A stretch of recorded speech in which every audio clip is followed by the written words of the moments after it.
What if great leadership starts with simply making people feel seen? I almost failed as a leader, not because I didn't work hard, but because I forgot what I learned in kindergarten. Here's a story about the power of feeling seen. Back in 1993, I was finishing my first year as a kindergarten teacher on the west side of Chicago. Every day, I greeted every child by name. They felt seen. I asked about their families, their hobbies, and what they loved. They felt known. I learned what made each child special, and I helped them get better at whatever they were doing. I helped them grow. One day, I found myself listening to a debate, and what they were arguing about stopped me in my tracks. They were arguing about whether I was black or white. What I didn't tell you before is that the school was in a predominantly black neighborhood, and here I was, white as white me, and my students were arguing about whether I was black or white. Their conclusion? I was a light-skinned black. They were adamant. I was a light-skinned black. What they saw was me. What they could not see was the color of my skin. It did not matter to them. We were connected. We were a community. And since I was part of their community and their community was black, I was black. You can only feel connected like that when you care. I was the leader they needed me to be, and I created the community that we could thrive in together. That's the job of a leader, to build the community that members can thrive in. As leaders, when we make sure that people feel seen, we've taken the first step to helping them shine. Simon Sinek tells us that we are all leaders. He reminds us that in some way, shape, or form, we are all responsible for someone else's success. From the CEO to the security desk, we are all responsible for someone else's success. And how do we do that? Just like in my classroom, the first step is to make sure that everyone feels seen. Fast forward a number of years, and I had grown from teacher to coach to consultant to professor to business owner. Like many young leaders, I earned this position not because I was a great leader, but because I was a great doer. I quickly transitioned from team member to team leader. And at first, I felt great.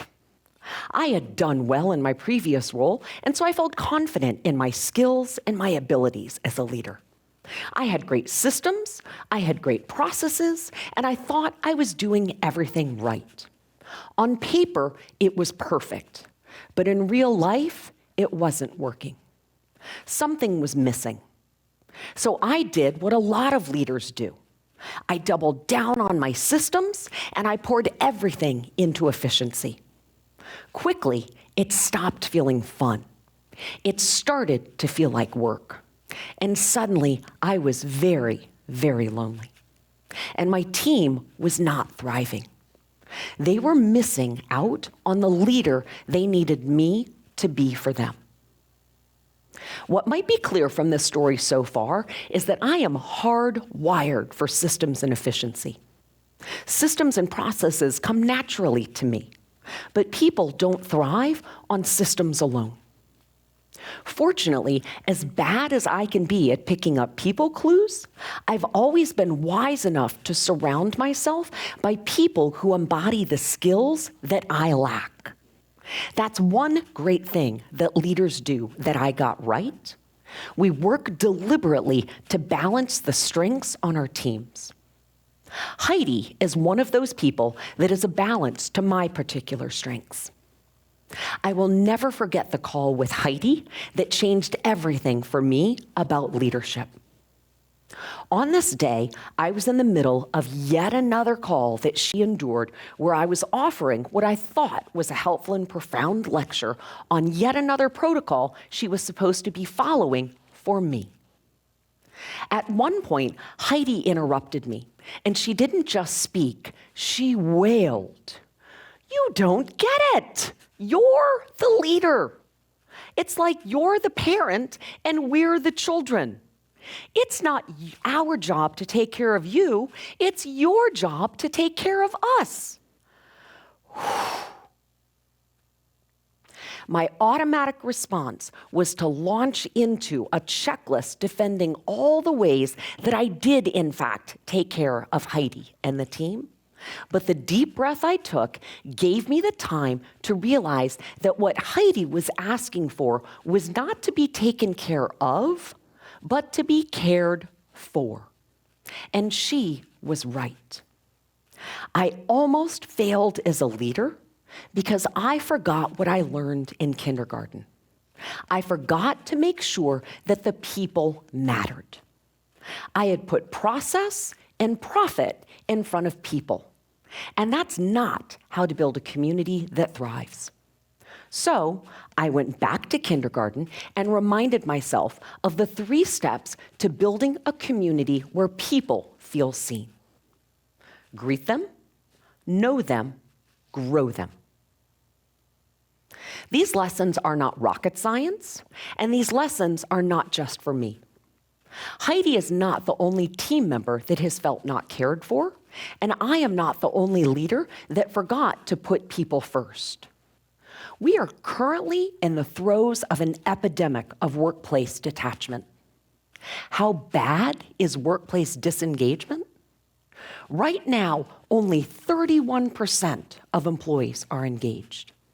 And that means that 69% of employees are not engaged.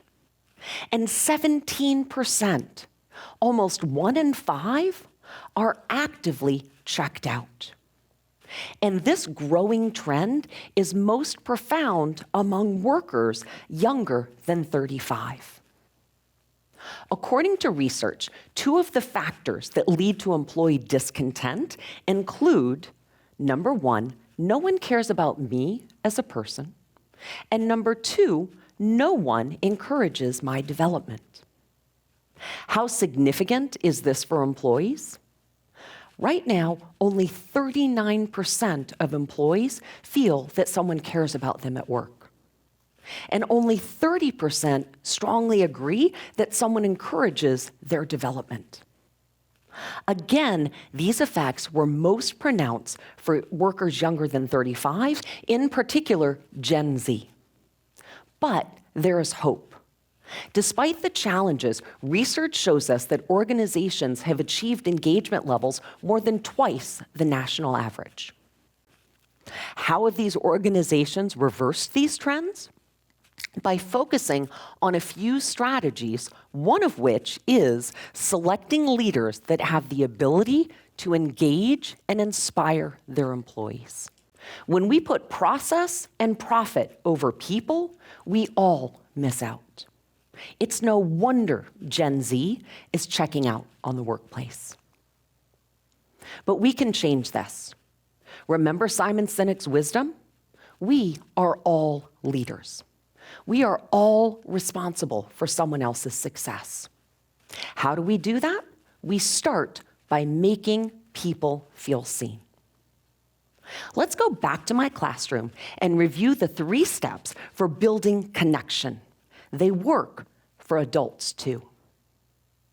Number 1, greet them. This one is simple but profound. Just say hello and use the person's name. Research shows that hearing one's name activates regions in the brain responsible for attention, memory, and engagement.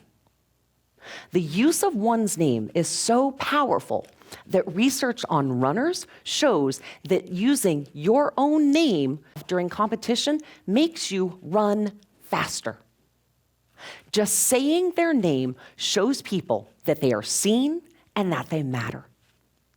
If you work at the security desk, know the name of the package delivery person and use it. If you are the CEO, know the name of the person that cleans the conference room and use it. Number 2, know them. This one takes a little more effort, but it's what makes people feel uniquely noticed. Take the time to know something personal about everyone that you work with. If you know they ran a marathon, ask them how it went. If you know their mother is sick, check in to see how she's doing. If you like apple picking, give yourself a calendar reminder to check in every fall. One leader I work with made it a habit to take a different team member out to lunch every other week. Dave invited each employee to choose the restaurant, and the goal was not to talk shop. He spent time learning about that person's life outside of work. He recently shared that a number of these team members went on to take leadership roles themselves. People that feel known, feel seen, and valued. They feel like they matter. And people who feel cared for, care more. Number 3, grow them. A little more effort here, but it's worth it. The very strongest leaders set up their teams for helping them show up as their natural best. Research shows that employees that use their strengths at work are 6 times more likely to be engaged with their jobs. To do this, you need to know what your team members' strengths are. What do they love to do? What do they long to do? What lights them up? And once you know those things, once you know what individuals naturally do well, help them do more of it and help them do it better. What happens when you do this on a team? You turn individual strengths into collective brilliance. When people feel that someone is invested in them, they are primed to invest in return. And we are all better for it. Teams are strongest when everyone can operate at their natural best, all shining their brightest. As leaders, when we make sure that people feel seen, we've taken the first step to helping them shine. My ask for you today is to just take the very first simple step as the leader you are. Help someone feel seen by simply asking their name and using it. That's it. Just ask their name and use it. I believe that Zach Mercurio says it best. People won't care until they feel cared for. So go, ask someone's name, use it, and show them that you care.